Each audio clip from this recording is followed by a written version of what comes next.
Hello everyone, I am मोहित भाटिया। तो बच्चों, हम लोग मैग्नेटिज्म के नेक्स्ट वीडियो पर आ गए हैं। हम लोग ने पीछे वाले वीडियोस में इलेक्ट्रिक फील्ड और मैग्नेटिक फील्ड पर काम करना सीखा था। हम लोगों ने देखा था कि जब दोनों परपेंडिकुलर हो तो पार्टिकल पर किस तरह का फोर्स काम करता है, पार्टिकल किस तरह का पाथ फॉलो करता है, उसका एक्सप्रेशन क्या होता है। और जब वीडियो एंड किए थे, जो कि काफ़ी एब्रप्ट एंडिंग हुई थी, तब हम लोग ने देखा था भाई कि इस तरह का पाथ फॉलो करेगा पार्टिकल। इस पाथ का नाम, इस शेप का नाम था साइक्लॉइड। और साइक्लॉइड क्या होता है भाई, मैंने बताया था कि जब कभी कोई भी रोलिंग व्हील, कोई भी साइकिल की व्हील हो सकती है, बाइक की व्हील हो सकती है, बस की व्हील हो सकती है, उसके किसी भी पॉइंट का पाथ देखा जाए, किसी एक पॉइंट का पाथ देखा जाए, तो ये जो पाथ होता है इस शेप का नाम है cycloid.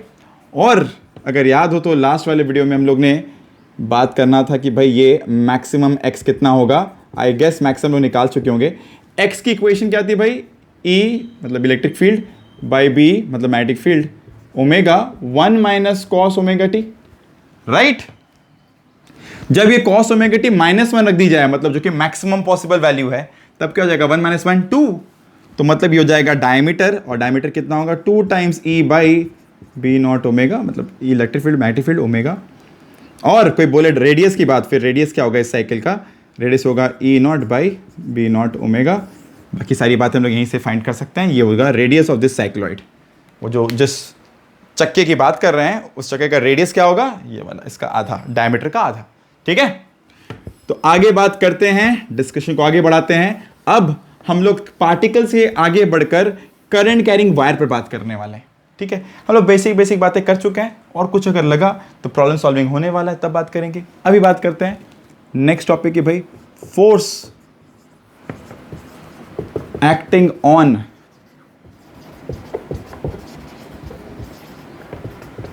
current carrying wire, force acting on current carrying wire। ठीक है भाई, तो अब कोई भी शेप की वायर हो, कोई भी शेप की वायर हो, हम लोग किसी भी शेप की वायर के लिए बात कर रहे हैं। शुरुआत करते हैं एक बार के लिए इस पूरे वायर का कोई एक छोटा सेगमेंट लेते हैं और उसे थोड़ा मैग्नीफाई करके एग्जामिन करते हैं।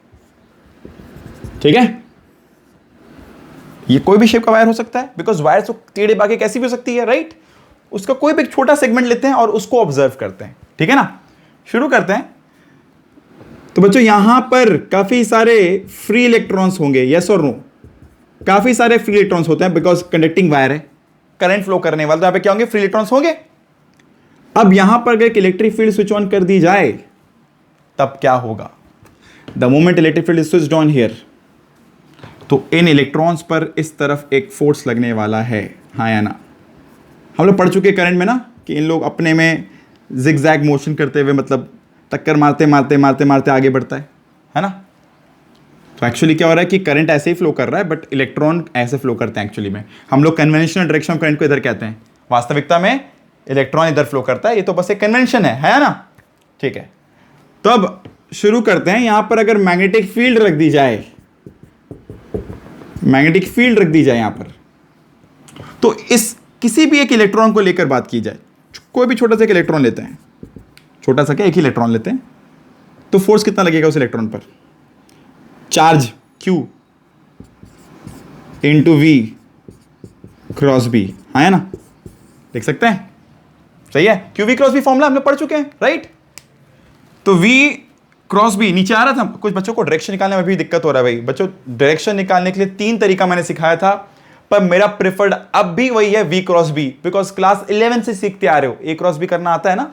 तो दिख रहा है यहाँ पे वेलोसिटी इस तरफ है, तो इस तरफ उंगली स्ट्रेच होनी चाहिए और ऐसे हाथ रखना ताकि मेरी उंगलियां अंदर की तरफ कर्ल करे, बिकॉज मैग्नेटिक फील्ड अंदर की तरफ है। तो V क्रॉस B, थंब कहां पॉइंट कर रहा है बच्चों, नीचे। थंब कहां पॉइंट कर रहा है, नीचे, right. But again charge negative है, तो V क्रॉस B जो भी डायरेक्शन देगा उसे उलट दो, that is the direction of force. मतलब यहां पर डायरेक्शन ऑफ फोर्स क्या होगा, हर एक इलेक्ट्रॉन पर ऊपर होगा, मतलब नेट फोर्स ऊपर आने वाला है। ठीक है, आगे बात करते हैं। ये हुआ किसी एक इलेक्ट्रॉन पर। लेट्स से ये क्रॉस सेक्शनल एरिया है कोई A, ये कोई लंबाई है L, और let's say small n is the, हम लोग पढ़े हुए हैं स्मॉल n क्या, number of electron per unit volume, अपने पढ़े हैं इसके बारे में करंट में, राइट। तो इस रीजन में कितने इलेक्ट्रॉन्स होंगे, number of electron point volume into the volume, भैया ये फोर्स है किसी एक पर, ऐसे कितने हैं, NaL। तो नेट अगर बात करने जाएं, अगर ऐसे सोचो कि हम लोग सम अप करना चाह रहे हैं सारे छोटे छोटे फोर्स को, तो बोल सकते हैं vector F equals to what, minus NaL times minus E VD cross B, है ना, इतनी गुना। अरे हर एक का इफेक्ट उसी तरफ है, सारे इलेक्ट्रॉन इधर ही मूव करेंगे, अगर इलेक्ट्रिक फील्ड इस तरफ है धक्का इस तरफ लगेगा, सिंपल सा बात है। तो भाई ये जो VD है, ये A जो है, स्पेशली ये N जो है, ये VD जो है, ये इलेक्ट्रॉन जो है, ये सारे माइक्रोस्कोपिक वेरिएबल्स हैं। माइक्रोस्कोपिक वेरिएबल्स पे ना मेजरमेंट थोड़ा डिफिकल्ट हो जाता है, उसमें हर बार नापना पॉसिबल नहीं है, राइट। तो अपने क्या करेंगे, चाहेंगे इनसे छुटकारा पा जाए, तो अपने इसको सोच सकते हैं कि हम लोग पढ़े हुए NaEVD अपने पढ़े, इसको करंट बोलते हैं, है ना। तो यहाँ से Na, यहाँ से EVD अगर हटा दें तो ये हो गया करंट। जिन बच्चों को अभी क्लियर ना हो, भाई डायमेंशनली चेक कर दो। N क्या है, number of electron point volume, तो बाई वॉल्यूम मतलब मीटर क्यूब, ऊपर क्या मीटर स्क्वायर, ये क्या कूलम, ये क्या मीटर पर सेकंड। चेक करो भाई, metre square metre cube cut गया पूरा, ये कूलम पर सेकंड मतलब करंट। अगर ऐसे याद ना तो डायमेंशन चेक करके बाद देख लो कि भाई सही लिखो कि नहीं लिखो, है ना। आगे बात करते हैं, NaEVD हटा दिए तो भैया ये माइनस और ये L क्या करेंगे, तो I तो स्केलर है, तो अपने I को तो अंदर ले जा नहीं सकते, अपने क्या करेंगे माइनस VD किस तरफ थी, इस तरफ ड्रिफ्ट वेलोसिटी, तो माइनस VD क्या इस तरफ, तो वेक्टर L क्रॉस B इधर रख देंगे। और मनी मन एक बात बोलेंगे, क्या वेक्टर L क्या है, ये एक लेंथ वेक्टर है, और ये किस तरफ है, जिस तरफ करंट कन्वेंशनल करंट फ्लो कर रहा है, बिकॉज माइनस VD मतलब इधर, VD ये था तो माइनस VD मतलब इधर, तो IL cross B is force, IL cross B is force, तो F is equals to IL cross B, ये मेरा एक्सप्रेशन रहेगा करंट कैरिंग वायर के लिए जब स्ट्रेट वायर हो। तो हम लोग छोटा सेगमेंट लिए ताकि लगभग स्ट्रेट दिखे, समझ रहे बात। NaEVD को निकाल कर I लिख दिए, तो अब बारी है कि VD की जगह कौन लेगा, वहां पे कोई वेक्टर होना चाहिए। तो भाई हम लोग देखें माइनस VD से डायरेक्शन मिल रहा था, डायरेक्शन क्या था, VD क्रॉस B का माइनस साइन, या बोल सकते हैं माइनस VD क्रॉस B, तो माइनस VD किस तरफ है, इस तरफ है L, तो अब से क्या रखेंगे, वेक्टर L किस तरफ है, अलोंग करंट, कौन सा करंट, कन्वेंशनल करंट, ठीक।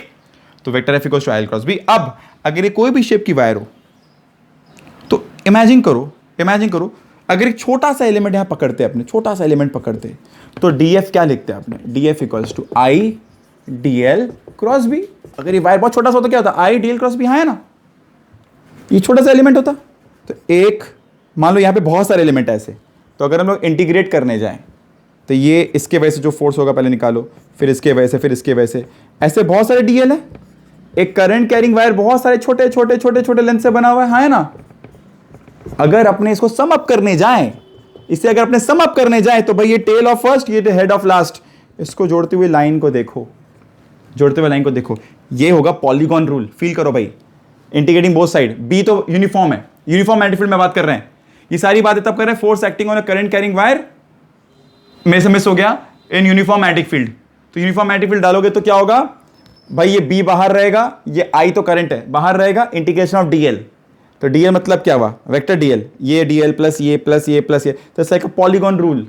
तो पॉलीगॉन रूल से क्या आ रहा है, अगर इसे पॉइंट कहते हैं ए, ऐसे कहते हैं हम लोग बी, तो ये आता है ए बी क्रॉस बी, मतलब डिस्प्लेसमेंट वेक्टर, राइट। तो ये हो जाएगा नेट फोर्स। तो भाई नेट फोर्स क्या होगा, आई इंटू डिस्प्लेसमेंट, उस करंट कैरिंग वायर का शॉर्टेस्ट पाथ से लाइन ज्वाइन करो, तो यहां पर जो फोर्स लगेगा, मतलब सोचो ही मत कि ये वायर ऐसा है, सोचो कि बस एक स्ट्रेट वायर है इस तरह का, और देखो इस पर किस तरह फोर्स लग रहा है, क्योंकि तुमको दो बातें बतानी है, एक तो वैल्यू, तो वैल्यू क्या होगी भाई, आई इंटू ये वाली लेंथ क्रॉस बी, और डायरेक्शन कैसे मिलेगा, एल क्रॉस बी, डायरेक्शन क्या होगा एल क्रॉस बी, मतलब इस पर फोर्स इस तरफ लगने वाली है, ठीक है। तो सारे formulas clear, I L cross B, I hope सब कुछ दिख रहा होगा, ठीक है ना। This is how you can understand कि भाई फोर्स के एक्सप्रेशन क्या होंगे और किस तरह ऑब्टेन किए जाएंगे। कभी अगर डिराइव करने बोले कि एक करंट कैरिंग लूप के लिए मैग्नेटिक फोर्स 0 होता है, एचसी वर्मा में भी क्वेश्चन है, स्कूल में भी आ सकता है, तो कोई भी करंट कैरिंग लूप अगर दे दी जाए, लूप मतलब क्लोज लूप, जहां शुरू के वापस वहीं पहुंच गए, यहीं पे पहुंच गए, तो भाई force on a loop, close loop क्या होगा, ये 0 होगा। क्यों 0 होगा भाई, डिस्प्लेसमेंट वेक्टर यहां पे क्या होगी 0, कैसे, इसी एक्सप्रेशन पर आओ, D F I L D L cross B.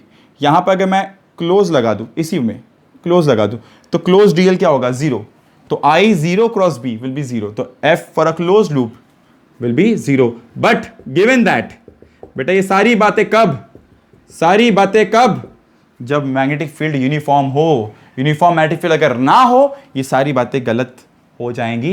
ये सिर्फ यूनिफॉर्म मैग्नेटिक फील्ड के लिए सारी बातें कर रहे हैं, मतलब magnetic force acting on a close loop is zero only for uniform magnetic field. Field non uniform होते ही ये नॉन जीरो होगा। इस पर क्वेश्चन भी है भाई HC वर्मा में और अलग अलग किताबों में। ठीक है, कंटिन्यू करें बातों को आगे लेकर। ठीक है, तो कुछ वेरिएशंस पर बात करते हैं फिर फटाफट। आई होप चीजें क्लियर हो रही होंगी। बहुत बेसिक बातें हैं। जो बच्चों को ना ये फॉर्मूला उतना डरावना लग रहा है या फिर याद नहीं हो रहा है, मैं उनके लिए याद रखने का एक छोटा सा तरीका बताता हूँ। ट्रिक बोल सकते हो, तरीका बोल सकते हो, डायमेंशन एनालिसिस बोल सकते हो। देखो,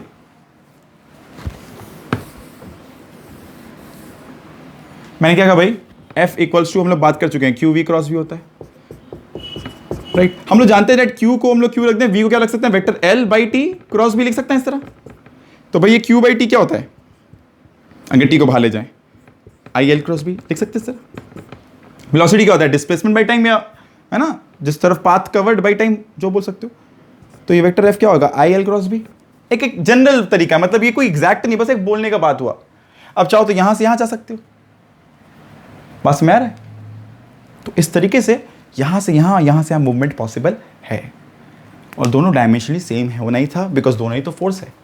ठीक है, अब अगर कभी किसी को कोई क्वेश्चन दिखे कि एक ऐसा क्वेश्चन दिखे, करंट कैरिंग वायर ऐसा है और ये मैग्नेटिक फील्ड में रखा गया है, सवाल है किस तरफ और कितना फोर्स काम कर रहा होगा। तो मान लेते हैं ये रेडियस दे दिया गया है r इक्वल्स टू 1 मीटर और मैग्नेटिक फील्ड बता दी गई 1 टेस्ला। ठीक है, करंट बता दिया गया, यहाँ पे जो फ्लो कर रहा है वो है 2 एम्पियर। तो कितना फोर्स लगेगा, क्या करो, इसको कन्वर्ट कर दो किसमें, शॉर्टेस्ट पाथ, है ना। ये देखना है A, ये देखना है B। शॉर्टेस्ट पाथ क्या है, ये डायमीटर, तो ये डायमीटर है ना। क्या है मैग्नेटिक फील्ड यहाँ पे अंदर की तरफ, मैग्नेटिक फील्ड किस तरफ है भाई, अंदर की तरफ है, हाँ या ना, फील आ रहा है भाई। तो L क्रॉस B क्या होगा, L क्रॉस B ऊपर की तरफ फोर्स, यस और नो। तो फोर्स कितना हो गया, I, L कितना, डायमीटर मतलब 2r इंटू बी, और भाई परपेंडिकुलर है। देखो अगर V और B में एंगल बने 90 डिग्री, ठीक है, जब बात कर रहे थे चार्ज पार्टिकल वाली, ये मैं अचानक से क्यों आ रहा हूं, बिकॉज एक बच्चे का क्वेश्चन भी था, बच्चे ने कल ही पूछा मेरे से। तो जब पार्टिकल की वेलोसिटी और मैग्नेटिक फील्ड में बात की जाए और उन लोग परपेंडिकुलर हो, तो हमेशा सर्कुलर मोशन होता था वहां पर, और कोई भी और एंगल रहे V और B के बीच में तो वहां पे हेलिकल मोशन होता था, राइट। यहां पर क्या है कि एक करंट कैरिंग वायर है, तो मेरे को पता है कि पार्टिकल इसी रास्ते पे चलेगा, बिकॉज उस वायर के अंदर बहुत सारे इलेक्ट्रॉन्स है, राइट। हम लोग उसके संग कुछ नहीं कर सकते, बट वो पूरा वायर जिसके अंदर इलेक्ट्रॉन चल रहा है उसको खींच पकड़ सकते हैं। ये बात समझ में आ रहा है। तो पाथ की बात, पाथ ट्रेस की बात या शेप ऑफ पाथ की बात, ये यहां पर नहीं की जाती है, ये चार्जेस में की जाएगी जहां पार्टिकल होगा, है ना। वो कोई अनबाउंडेड रास्ते पे चल रहा है, यहां तो पूरा एक बाउंडेड, समझो एक ट्यूब है, उस ट्यूब के अंदर पार्टिकल जा रहा है। अगर जाना है तो पूरे ट्यूब को मूव करो, फील आ रहा है, वायर को मूव करो। तो यहां पर वायर पर फोर्स कितना लग रहा है, F equals to I two RB, और दिख रहा है कैसे निकलेगा, L क्रॉस B। ये भूल जाओ, shortest path L cross B। तो भैया I कितनी है 2, 2R कितनी है 2 इंटू 1, है ना, R1 है, B कितनी है भाई 1, कितना हो जाएगा ये 4 न्यूटन। समझ आ रहा है, फोर्स हो गया 4 न्यूटन, क्लियर है। इस तरीके से अपने फोर्स निकाल सकते हैं, इस तरह के शेप पर। अगर हो सकता है ये क्लोज होता, मतलब इधर ऐसा ऐसा कैसे आ रहा है, तो नेट फोर्स यहाँ पे क्या होता है 0, बिकॉज यूनिफॉर्म मैग्नेटिक फील्ड है, बिना किसी डाउट के। कैसे, देखो ये शॉर्टेस्ट पाथ, इसका क्या होगा ये वाला। तो अगर शॉर्टेस्ट पाथ मतलब इस आर्क का शॉर्टेस्ट पाथ यही लाइन है, इस पर फोर्स ऊपर तो इस पर फोर्स नीचे आएगा, चेक करो। ऊपर में L क्रॉस B ऊपर, तो नीचे में L क्रॉस B नीचे, चेक करो। L क्रॉस B ऊपर आ रहा है, तो इस वाले में L क्रॉस B नीचे आ रहा है। समझ रहा है, L अलॉन्ग करंट, अपने को उंगली टच करना, उंगली इस तरह रखना है कि भाई घूमे B की तरफ, B अंदर की तरफ है, तो नेट फोर्स 0 हो गया। अगर यहीं पर बात करें आगे चलकर, आगे बात करें, let's say we talk about इस तरह के वायर पर, बस इतना बना दे। काफ़ी किताबों के एग्जाम्पल्स में भी दिया हुआ है, और यही है, सेम ऐसा ही R = 1 सब कुछ। तो ये लूप नहीं है, ये समझने वाली बात है। इन लोग सर्किट को ना आधा बना दिए हैं। सब लोग पॉज करके ट्राई करना, पॉज करके ट्राई करना। अगर कर लियो तो देखो, यहाँ से करंट एंटर कर रहा है, यहाँ से करंट एग्जिट कर रहा है। ऐसा बना सकते हो, लोग बनाए नहीं, ये बनाना पड़ा अपने को। ये I भी 2 एम्पियर है, ये I भी 2 एम्पियर है। तो भाई ये इसकी शॉर्टेस्ट पाथ क्या होगी, ये वाली, और ये तो ऑलरेडी है ही। तो यहाँ पर दोनों करंट की डायरेक्शन सेम है। यहाँ पे करंट की डायरेक्शन दोनों की क्या है, सेम है। मतलब डायरेक्शन ऑफ फोर्स दोनों के वजह से एक ही तरफ रहेगा। अगर लास्ट टाइम 4 आया था, 4 × 8 न्यूटन होने वाला है। 0 तब होता जब लूप से करंट वापस आता, तब वो क्लोज लूप होता। ठीक है। अगर बात करें नॉन यूनिफॉर्म मैग्नेटिक फील्ड की, तो भाई हम लोग HC1 में काफी सारे क्वेश्चंस देखते हैं नॉन यूनिफॉर्म मैग्नेटिक फील्ड पर। ठीक है, जिसमें से 2-3 क्वेश्चन काफी रिनाउंड क्वेश्चन है। अगर मैं गलत नहीं हूं तो HC1 के मैग्नेटिक फील्ड वाले चैप्टर में 12 नंबर और 13 नंबर क्वेश्चन में 12 और 13 अगर होगा तो एक बार देखना। वो जो 2 क्वेश्चन है ना, वो straight away non uniform magnetic field based question है, जहां पर हो सकता है जल्दबाजी में हम लोग 0 कर दें, पर वो 0 नहीं होगी। भाई क्वेश्चन कैसा ऐसा कुछ है कि मान लो 12 नंबर की बात की जाए, इस तरह के मैग्नेटिक फील्ड है, इस तरह की मैग्नेटिक फील्ड है, समझ आ रहा है? और ये दिख रहा है यहां पर, और ये करंट मान लो इस तरफ फ्लो कर रहा है। एग्जांपल, यहां पे B का डायरेक्शन इधर है, यहां पे B का डायरेक्शन ऐसे, यहां पे B का डायरेक्शन ऐसे, यहां पे B का डायरेक्शन से, दिख रहा है अलग अलग डायरेक्शन हर जगह पर। तो अगर बात की जाए फोर्स की यहां पर, या फिर बात करते चलो यहां से, तो भाई करंट किधर जा रहा है, ऊपर। हाथ को इस तरह रखना है राइट हैंड को कि अपनी उंगलियां B की तरफ कर्ल करे। तो मैंने रखा L क्रॉस B। मैं अगर इस छोटे से एलिमेंट पर बात करूं, ठीक है, L क्रॉस B, फोर्स कहां आ रहा है, अंदर की तरफ, फोर्स जा रहा है अंदर की तरफ। सिमिलरली इस वाले एलिमेंट की बात करें तो अब देखो L, उंगली घूम रहा है B की तरफ। अब ऐसा करोगे तो उंगली B की तरफ नहीं घूमेगा, ऐसा करो तो उंगली B की तरफ घूम रहा है। थंब कहां पॉइंट कर रहा है, वापस अंदर की तरफ। ये डायरेक्शन भी अंदर की तरफ, समझ रहा है? ये इनवर्ड, ये फोर्स भी इनवर्ड, ये फोर्स भी इनवर्ड। सेम यहां पर जाओ, यहां पे भी इनवर्ड आएगा। चेक करो कैसे, मतलब समझ आ रहा है ऐसे, या फिर ऐसे देखो L क्रॉस B अंदर की तरफ। चेक करो L क्रॉस B, है ना? यहां पे भी इनवर्ड, सब जगह इनवर्ड आने वाला है। तो फोर्स कैसे निकालोगे, I, और दिख रहा है अलग अलग एलिमेंट पे जाओ, सब 90 डिग्री पर है। ठीक है, तो IDLB पहले बना, DL क्रॉस B से DL बना, इसे लिखते हैं DF। एक छोटा सा एलिमेंट लिखते हैं, जनरल फॉर्मूला DF = IDLB। छोटा एलिमेंट मतलब DL, तो फोर्स भी DF, बड़ा होता L तो होता F। ठीक, अच्छा, यहां पे 90 डिग्री है तो IDL × B × sin 90, sin 90 1 हो गया, DL क्रॉस B हो गया DLB। ठीक है, और इनकी जो डायरेक्शन है, मान लो वो अंदर की तरफ, अंदर को हम लोग बोलते हैं -Z, मान लो -K। इसका भी अंदर, इसका भी अंदर, इसका भी अंदर, इसका भी अंदर, सबका अंदर है। मैं हमेशा बोलता हूं, जो इंटीग्रेशन पढ़े हो ना, वो वेक्टर्स के लिए नहीं है, एक्चुअली वो स्केलर्स के लिए ही बनाया गया है। ठीक है, जो लास्ट मैंने दिखाया था पॉलीगॉन रूल, वो तो बस vector A + B + C + D + E करते करते अपने सम अप कर दिए और बोल दे भाई tail of first to the head of last, मेरा रिजल्टेंट हुआ, जो भी हो। पर एक्चुअली इंटीग्रेशन सिर्फ स्केलर्स के लिए बनाई गई, वेक्टर्स के लिए नहीं है। तो अभी पहले इसको वेक्टर में स्केलर में कन्वर्ट किए और देखे सबका डायरेक्शन सेम है, तो अपने सिंपल इंटीग्रेट कर सकते हैं, क्योंकि सबका डायरेक्शन सेम है। मैं बोलता हूं vectors along the same line behave like scalars. तो IDL क्या हो जाएगा, 2πA, बिकॉज A इसका रेडियस है। तो ये सारे लेंथ को अगर ऐड की जाए, DL + DL, मतलब समेशन ऑफ DL हो रहा है सिर्फ, इंटू B, तो ये हो जाएगा I2πAB इज द फोर्स। समझ आ रहा है? ये क्वेश्चन नंबर 12 है HC से, ये बस एग्जामिनेशन के लिए। नंबर 13 की अगर बात की जाए, नंबर 13 की बात की जाए, नंबर 13 में क्या है भाई, एक ऐसा करंट कैरिंग वायर, एक लूप दिया गया है, और वहां पर 13 में मैग्नेटिक फील्ड इस तरह रेडियली निकल रही है, इस तरह की, समझ रहे हैं? कौन बन रहा है, इससे लाइट निकलता है ना इस तरह। तो यहां पर 2 कॉम्पोनेंट देखो, एक तो इस तरफ, एक इस तरफ। अगर ये B है और अगर ये थीटा है, ये भी थीटा है, तो ये B cos B sin। Question बताया गया कि भाई सेंटर से रेडियली निकल रहा है, और क्वेश्चन बोल दिया करंट कैरिंग कॉइल ये है, इधर रखा गया है। कहाँ है ये भाई, अगर ये X है, ये Y है, ये Z है, समझ रहे? Z पर फील करो, फील करो भाई। अगर ये X है, ये Y है, इधर Z पर, इधर एक करंट कैरिंग कॉइल रखा गया है, और मैग्नेटिक फील्ड इस तरह रेडियली निकल रहा है हर तरफ, समझ, हर तरफ रेडियली निकल रहा है। यहां पर हम लोग इस एलिमेंट पर और इस एलिमेंट पर एग्जामिनेशन करते हैं। ठीक है, एक बात देखो, ये जो B इसको रिजॉल्व किए, अगर थीटा तो B0 cos B0 sin। इधर भी देखो, अगर ये थीटा है तो वापस ये थीटा है, तो ये क्या होगा बी कॉस, और ये क्या होगा बी साइन। क्या फील आ रहा है? ये बी साइन, अगर सारे बी साइन को देखते, सिर्फ सारे बी साइन को देखते तो वो कुछ ऐसा बन जाता अगर 2D व्यू लेते। अगर ऊपर से देखते तो फील लो इस बात का, अगर ऊपर से देखें तो ये दिख रहा है इस तरह है ना सब मैग्नेटिक फील्ड। अगर यहां भी ऊपर से देखें तो सिर्फ ये दिखता मैग्नेटिक फील्ड, ठीक है। और बी नॉट कॉस, जितने बी कॉस है रादर, जितने बी कॉस, वो इधर भी बी कॉस, इधर भी बी कॉस, हजार बी कॉस, वो सारे बी कॉस ऊपर की तरफ है। वो हर एक पॉइंट पर बी कॉस ही है और हर एक पॉइंट पे वो ऊपर ही है। क्या बोल सकते हैं ये जो एक अरेंजमेंट दिख रहा है, it's a composition of two magnetic field, दो तरह के मैग्नेटिक फील्ड है। ये बी कॉस वाले सब में ऊपर की तरफ ही है और सेम वैल्यू क्या है हर एक पॉइंट पर, हर एक करंट कैरिंग वायर पर, तो यूनिफॉर्म मैग्नेटिक फील्ड। मैं स्ट्रेट अवे बोलूंगा भाई इसका फोर्स होता है जीरो इसके वजह से, बिकॉज मतलब चेक करना चाहे चेक कर ले। अगर करंट इधर ऐसे फ्लो करे तो एल क्रॉस बी इस वाले एलिमेंट की वजह से करंट अंदर की तरफ, फील लो ये करंट अंदर की तरफ, तो एल क्रॉस बी फोर्स इस तरफ मार रहा है धक्का, घूम के इधर आया, इस पर आता है, एल बाहर की तरफ क्रॉस बी, तो एक तरफ फोर्स दर और एक तरफ फोर्स दर, राइट दिख रहा है, एल क्रॉस बी, एल अंदर की तरफ क्रॉस बी, उंगली घूम रहा है ऊपर की तरफ बी, तो फोर्स इधर, करंट इधर से घूम के इधर आया, अब एल क्रॉस बी फोर्स दर, तो दोनों फोर्स उल्टे में, दोनों फोर्स को कैंसिल कर देंगे इसके वजह से। और सिर्फ इन दो की वजह से नहीं, हर डायमेट्रिकली ऑपोजिट एलिमेंट में यही चीज होने वाला है।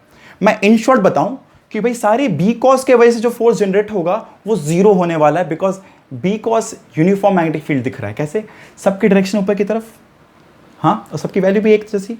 मैंने बताया ना यूनिफॉर्म मैग्नेटिक फील्ड में नेट फोर्स क्या होता है, zero for a close loop. वहीं पे बी साइन कुछ इसके जैसा बन जा रहा है, तो बस यही आंसर रहेगा, F equals to I two pi A B sine, बस बी की जगह बी साइन रहेगा।